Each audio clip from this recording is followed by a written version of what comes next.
Today, we're going to teach you 5 ways of making a good, effective first touch so you can beat your opponent. And to help me out, I brought my good friend PWG and my new friend, Paul WG.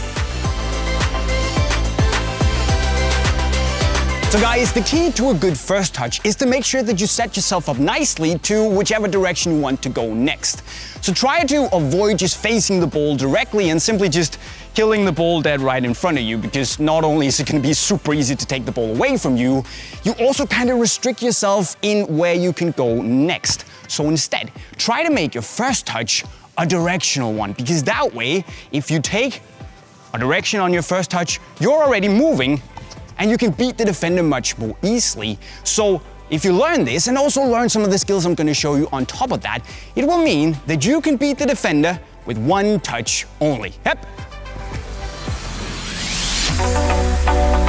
So first up, we have the Dennis Bergkamp touch, which you can do when you have the back towards the defender and he or she is relatively close to you. So when the ball is coming towards you, you use the outside of your foot and gently lift your toes to kind of make the ball go in a small chip around the defender. And then of course you run the other way around, hoping that the defender is going to follow your movement instead of the ball's. But what you need to be aware of is that there's not a second defender supporting Paul WG here, because then the loose ball is just going to be super easy to snap up. So before you receive the pass, look around, see is there anyone behind the defender straight behind you, and then be sure that there's actually space when you want to try and pull this move off. Phil.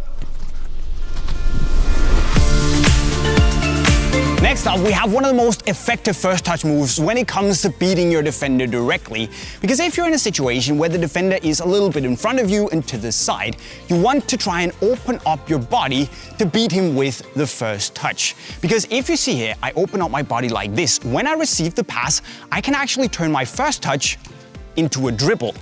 Meaning that if you try and spot the difference here, if I just face the ball and kill it directly in front of me, the defender is going to come close. And to get out of that situation, I can either move that way, I don't want that, or I can try and make a very, very hard angle dribble that way. But instead, if I simply just open up my body like this, I can say bye.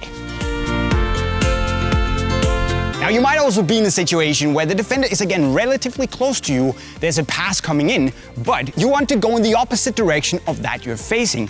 So what you can do is that when the pass comes, you kind of do a tap with the inside of the foot furthest away from the defender, kind of like when you do a Cruyff turn. Here you just tap it gently behind you, then you turn around and you run after the ball. Because this means that, of course, if you've checked that you have space to run into, you can kind of protect the ball with your body, turn around, and get rid of the defender. Phil.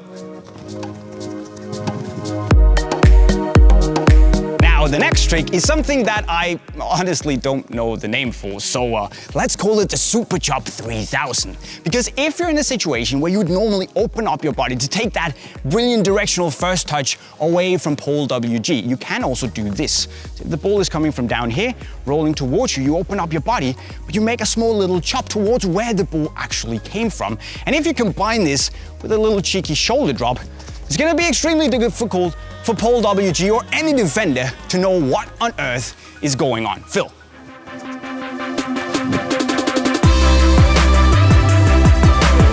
Now, I know I told you not to do it, but if you still find yourself in a situation where you're facing the ball straight on and you're not able to open up your body to get that sweet directional first touch around the defender, there is still something you can do, and that is to use the outside of your foot. What you want to do here is when the ball comes in, you want to angle your foot so that when you then open up your body finally, the foot is basically going to push the ball in the right direction for a sweet first touch. You simply just need to make sure that your first touch with the outside is good, so you don't push it like 40 meters down the line, because then Paul WG is going to catch you and kick you down. Phil.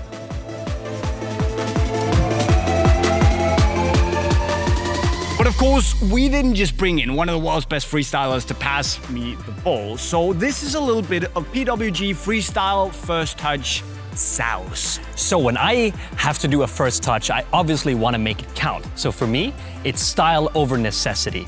So this move is extremely difficult, extremely risky, extremely unnecessary, but it looks cool.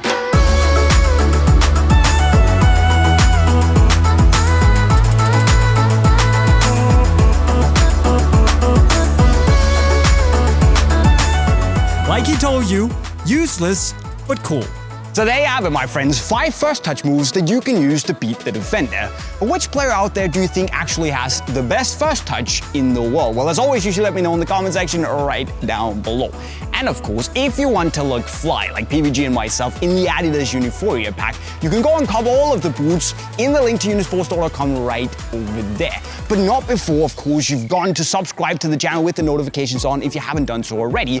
And maybe if you want to learn even more football skills, you can click the playlist and watch some more videos right down there. With that said, guys, I'm signing off. Cheerio.